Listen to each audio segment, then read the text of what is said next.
이 시간 갈라디아서 6장 17절 말씀, 우리 한 절 말씀을 다 함께 봉독하겠습니다. 이후로는 누구든지 나를 괴롭게 하지 말라. 내가 내 몸에 예수의 흔적을 지니고 있노라. 아멘. 이 사도 바울은 이 갈라디아 교회를 향한 이 편지 속에서 율법주의자들의 가르침에 이제 경계해야 할 것을 계속해서 강조해 왔습니다. 이제 마지막 6장의 말씀에 이르러서도 이 그릇된 율법주의를 벗어날 것을 가르쳤고, 이는 당시 갈라디아 교회의 율법주의의 경향이 심각했음을 고스란히 나타내 보이고 있습니다. 초대교회 성도들은 예수 그리스도의 복음으로 인해 구원의 확신을 얻고 진리와 자유를 얻었습니다.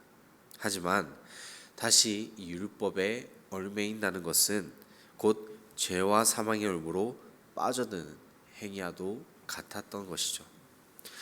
물론 율법을 지키는 데 있어서 그것이 정말 참된 목적이라면, 주님을 향한 바른 길이라면 그것은 당연히 그리고 마땅히 지켜야만 합니다. 그런데 이것이 단지 자신을 자랑해야 할 목적이라면 이것은 잘못된 율법의 행위라는 것이죠. 사도 바울은 바로 이 점을 염려해서 이 율법주의자들이 위선과 모순적인 행동을 지적하고 성도가 자랑해야 할 것이 무엇인지를 다시 한번 교훈하고 있습니다. 그리고 그 결론에 이르는 것이 바로 오늘 우리가 함께 읽은 말씀입니다. 내가 내 몸에 예수의 흔적을 지니고 있노라. 예수의 흔적, 이 헬라어로는 바로 스티그마라고 표현합니다. 오늘날에 이르러서 이 영문권에서는 이 스티그마라는 단어가 낙인 또는 오명이라는 좋지 못한 단어로 쓰이지만, 오늘 본문에서 쓰인 그 성경적인 뜻으로는 바로 그리스도의 성흔을 뜻하는 것입니다. 즉 예수의 흔적을 지니는 자, 이 흔적을 지니는 자의 삶에 대해서 함께 살펴보고자 하는데요. 그것이 어떤 삶인가 했을 때 바로 주를 위해 핍박받는 삶이라고 저는 말할 수 있을 것 같습니다. 앞선 12절 말씀은 이렇게 기록합니다. 무릇 육체의 모양을 내려 하는 자들이 억지로 너희에게 할례를 받게 함은 그들이 그리스도의 십자가로 말미암아 박해를 면하려 함뿐이라. 이 육체의 모양을 낸다는 말이 곧 육체적 할례를 요구한다는 의미입니다. 따라서 이 육체 할례를 통해 십자가로 인한 핍박을 면하라는 이 유대주의자들의 강요가 이 갈라디아 지역의 교회 내에 있었다는 것이죠. 이 많은 유대인들이 당시 유대 사회로부터 자신의 삶이 두려워서라도 이 부득이하게 유대교인이 되어야만 했던 그런 현실, 그런 사실을 보여주고 있는 그런 말씀입니다. 이들이 육체적 할례를 받고 율법을 준수하는 것은 자신이 진실된 율법주의자여서가 아니라 진정 내가 하나님의 법도를 깨닫고 지키기 위해 그것을 준수하는 것이 아니라 단순히 복음을 믿음으로 내가 당해야 할 박해를 피하기 위해서, 단지 기회주의적인 그러한 의미가 더욱더 크게 자리 잡고 있었다는 것이죠. 결국 이 십자가의 도를 믿은 자들은 세상으로부터 박해받을 수밖에 없음을 다시 한번 역설적으로 나타내주는 그러한 말씀이 되는 것입니다. 복음을 받아들이는 자는 미련한 가르침을 따르는 자이며 어리석은 사람으로 보여졌던 이 당시의 이 시대적 상황은 오늘날 우리 삶에서도 똑같이 나타나고 있습니다. 그 누구도 저 여러분 또한 핍박이나 박해를 받고 싶지 않습니다.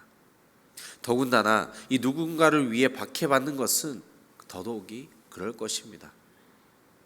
하지만 이 사도 바울은 주를 위해 핍박받는 삶을 오히려 기뻐하고 즐거워하라 말씀합니다. 이 세상에서 내가 자랑이 되려는 그 마음을 지양하고 오직 예수 그리스도만을 나타내는 삶을 지향해야 할 것을 계속해서 권면하고 그의 모든 서신에서 강조하는 것이죠. 주님을 위해 기꺼이 핍박받는 삶은 곧 십자가만을 자랑하는 삶이라는 것을 이어지는 14절의 말씀에서 다시금 나타내 보이고 있습니다. 그러나 내게는 우리 주 예수 그리스도의 십자가 외에 결코 자랑할 것이 없으리니 그리스도로 말미암아 세상이 나를 대하여 십자가에 못 박히고 내가 또한 세상을 대하여 그러하니라. 이 사도 바울이 자신의 모든 서신에서 강조하고 있는 부분은 바로 내 정욕, 내 욕심을 자랑하거나 나타내는 것이 아니라 오직 그리스도만을, 예수님만을 자랑하는 삶, 그 십자가만을 자랑하는 삶, 그것이 바로 겸손의 삶을, 그것을 계속해서 강조하는 것입니다. 제가 지난번에도 말씀드렸지만 이 사도 바울 또한 전혀 꿀릴 게 없는 사람이었습니다. 율법에 있어서는 바리새인이었으며 그 누구보다도 정통한 흔히 말하는 엘리트 코스를 밟아왔던 사도 바울의 삶이라는 것이죠. 하지만 그가 이렇게 고백합니다. 이 십자가 외에는 모든 것을 배설물로 여긴다 하지 않았습니까? 그렇기 때문에 이 그리스도인은 날마다 예수의 흔적을 몸에 지니고 살아내야만 한다는 것입니다. 행여나 다른 것들로 그 흔적을 가리려고 한다면 우리가 철저하게 주님 앞에 회개하고 날마다 돌이켜야만 하는 것입니다. 쉬운 예로 이 흔적을 우리가 설명해 보자면 우리가 식당을 갈 때를 생각해 봅시다.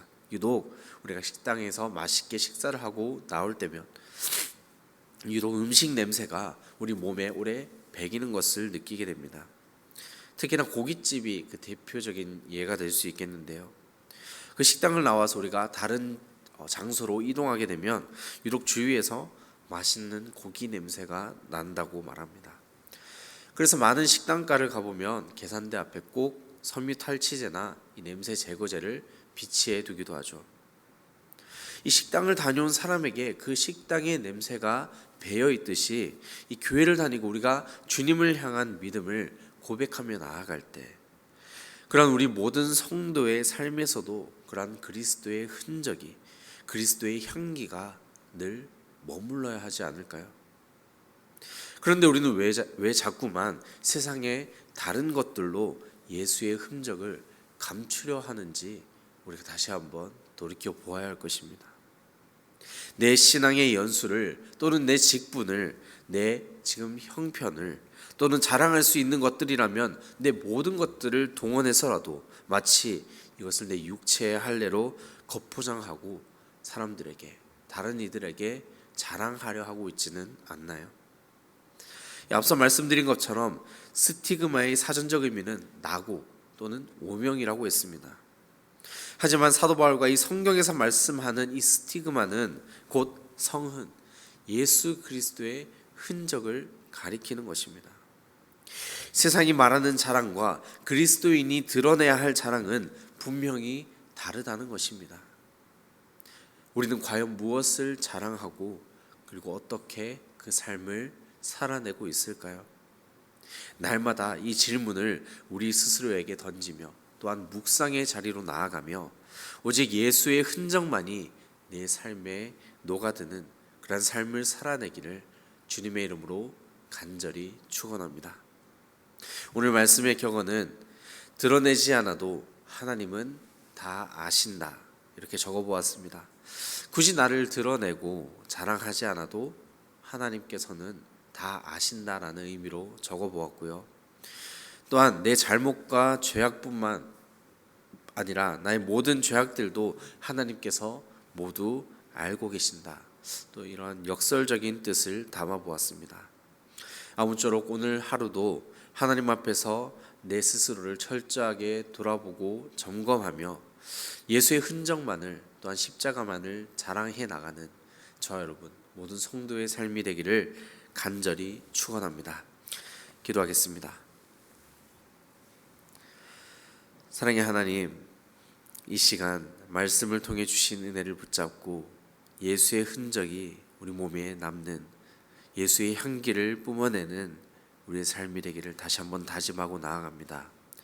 지난날의 우리의 모습들을 감춰주시고 오직 예수의 흔적만이 우리의 삶에 나타내게 하셔서 우리가 세상의 다른 것들을 자랑하는 것이 아니라 오직 하나님을 자랑하며 예수 그리스도의 십자가를 자랑하며 나아가는 모든 주의 자녀들이 될 수 있도록 인도하여 주시옵소서.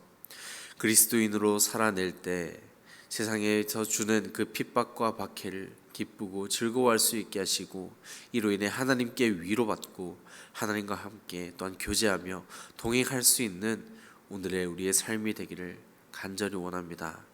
오늘 하루도 우리의 삶을 지켜주시고 주님과 함께 동행할 수 있는 우리의 삶이 되도록 인도해 주시옵소서. 날마다 기도의 자리를 지켜나가는 주님의 귀한 자녀들을 기억해 주시고 붙잡아 주실 줄 믿사오며 시간 우리의 삶의 주인 되시는 거룩하신 예수님의 이름 받들어 기도드립니다. 아멘.